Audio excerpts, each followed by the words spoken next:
to many of us. It's been 2 years since we've last heard from him, a two-time world champion of public speaking finalist, finishing third in 2006. Rich Hopkins knows humor is essential to any presentation. Tonight, or whatever time of day it is, as you're joining this meeting, he will be sharing some easy to duplicate formulas for humor for your next speech. This is engaging humor level 2, connecting with a somewhat unfamiliar audience. Over to you, Rich. Well, it is just splendiferous to be here. Yeah, the worst thing in the world, honestly, okay, they say don't follow children, don't follow animals, but you also can't deliver a speech about humor to a club that's all about humor, can you? I mean, think about it. Is there anything I can say to you guys today that you don't already know, that you haven't already learned, that you haven't already put into practice?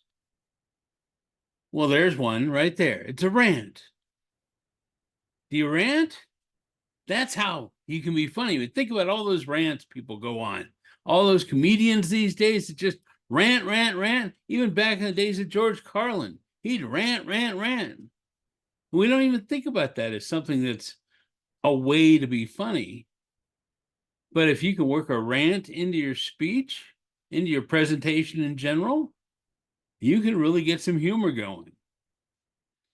That's my goal today, is to try to come up with some things that maybe you don't always typically think are funny, but also to remind you of other aspects that maybe you haven't used in a while.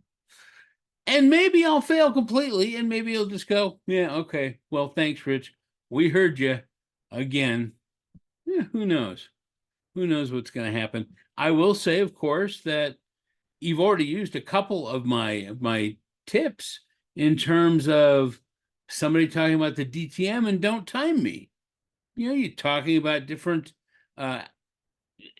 definitions for things like DTM or MBA or PhD. If you come up with alternate definitions, you can create humor. I mean, what can anybody think of something funny that MBA could stand for other than MBA? Marketing bachelor's, masters of bachelor's? I don't know what MBA even stands for. You guys can all unmute yourselves, by the way, and just speak up. That's how we're going to be interactive today. Mobility biased audience. Say that again. Mobility biased audience. Oh, there you go. I like Sue's master of bad. In the chat, everybody, in the chat.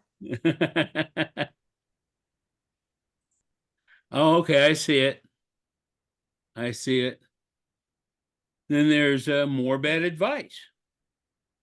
People come up with other definitions for FBI or the SEC. The NFL is the no fun league, especially today for my Broncos.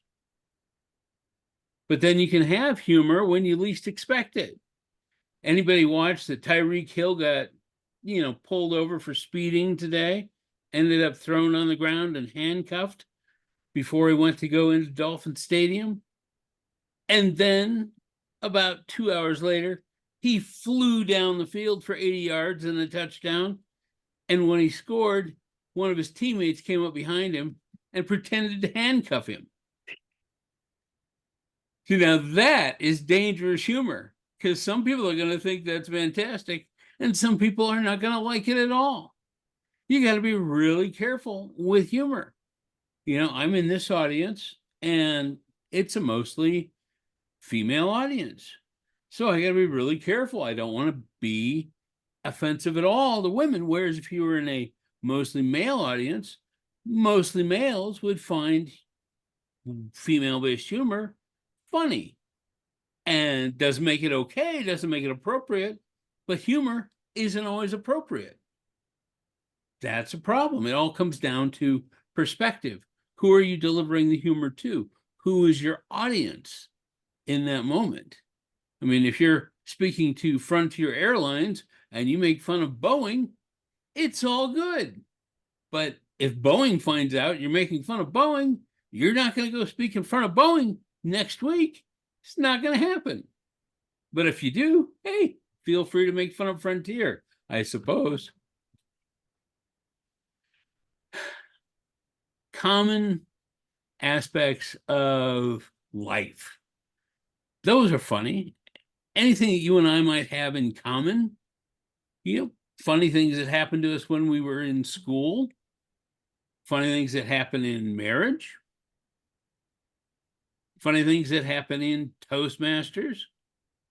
I mean, how many people came back from convention in Anaheim and were telling funny stories about what happened at the convention? But then they're talking about it to people who didn't go, and it's kind of funny, but it's, oh, you had to be there. So again, it's perspective. Do they have to be there? Are you giving the humor in such a way that you're putting them there for the humor? Always something to think about. Stupidity. Do you laugh at stupidity? Yeah, we laugh at stupidity. We laugh at our own stupidity a lot, especially in speeches. Self-deprecation, of course, is all about putting ourselves down to a point, but it should never be, of course, to get rid of our credibility. You never want to put yourself down in terms of what you're there to be an expert about, but you can talk about that time you burned the meatloaf last night. You can talk about other aspects of your life that you were stupid in. And you can poke fun at authority figures. Though be careful, you don't necessarily want to make fun of the CEO of the corporation that you're there to talk to, unless you've actually talked to the CEO and gotten his permission or her permission.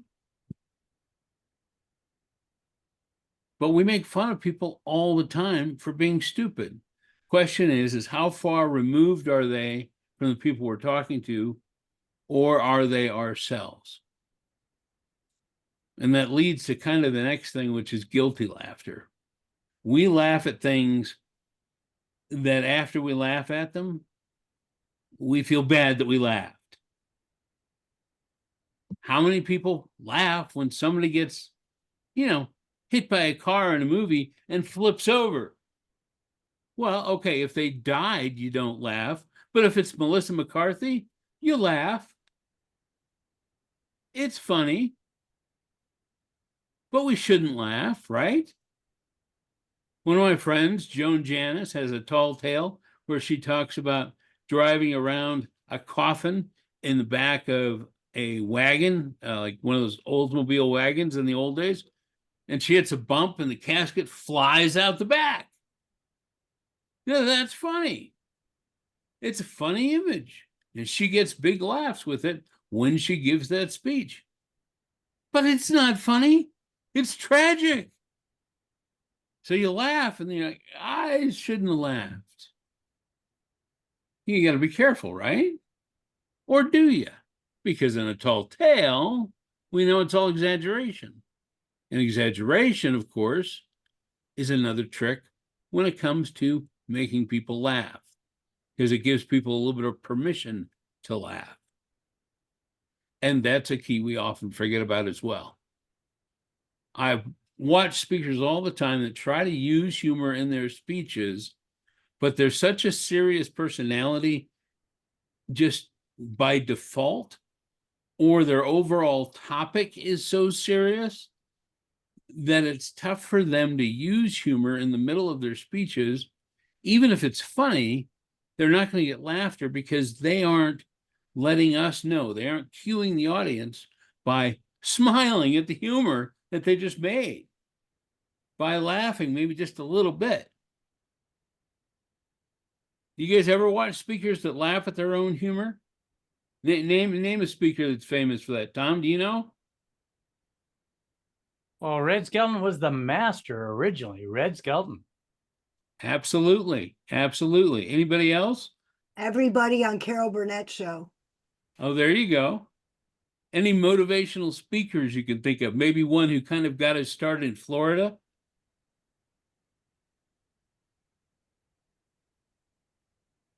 Les No. Brown.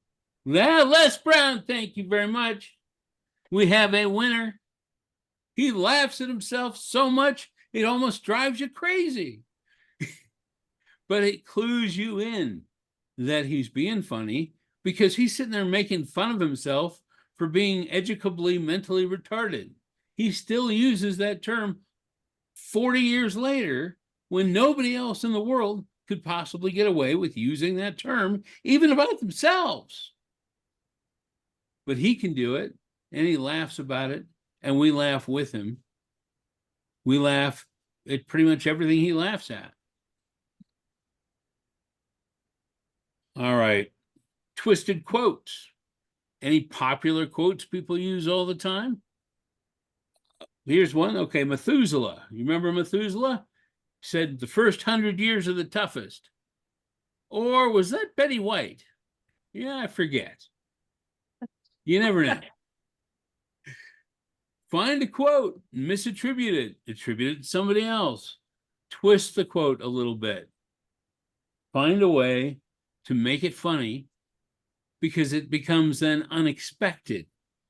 And the unexpected is often funny. So I was almost unexpected when I was going to show up here and have Star Trek as my background. And then I thought, oh, that was going to be Star Trek on Star Trek Day. But then it was also going to be Batman. Plus, I'm watching the Broncos. It was all going to be too much. It's conflicting information. So I went to the default Toastmasters background. Anybody watch Match Game back in the 70s? What was the big question on Match Game?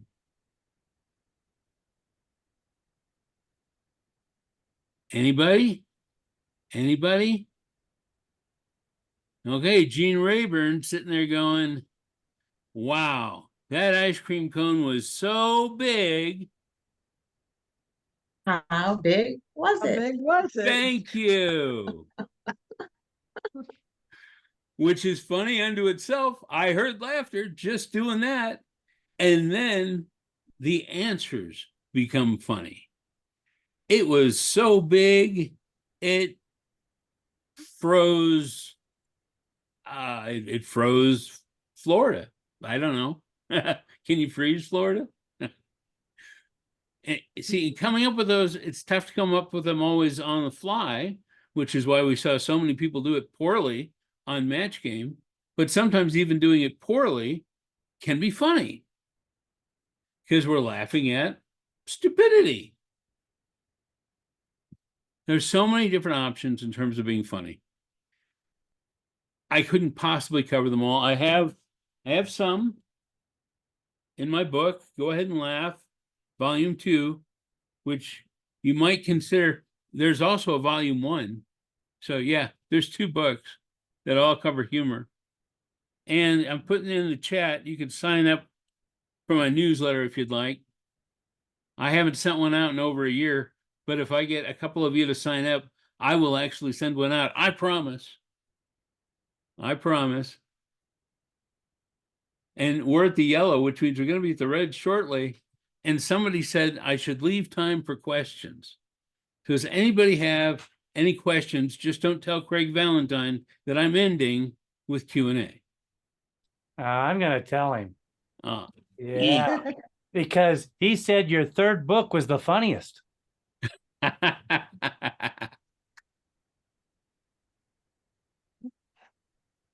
Anybody got a question? Just throw it out quick before it puts up the red.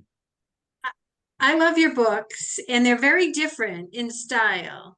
The first one, as I recall, had a lot of stories, and you actually analyzed it and showed where the triplets were, and you sort of analyzed it and helped us to understand the parts of humor in each of those speeches. Then the second one was a very different format, but I enjoyed that too. So, are you writing a third book? I'm sure I will be. Now you will be. That's right. That's right. As soon as I finish editing the book I'm working on. Well, we are at the red, so I appreciate you guys all having me here. And now I'm toasted, but oh well. I appreciate again all of you having me here. And who knows, next time maybe I'll find other forms of humor that you've all already heard about and find a way to share them in some unique, positive way. Toastmaster? Thank you so much, Rich. Let's all unmute ourselves. Give Rich a big round of applause.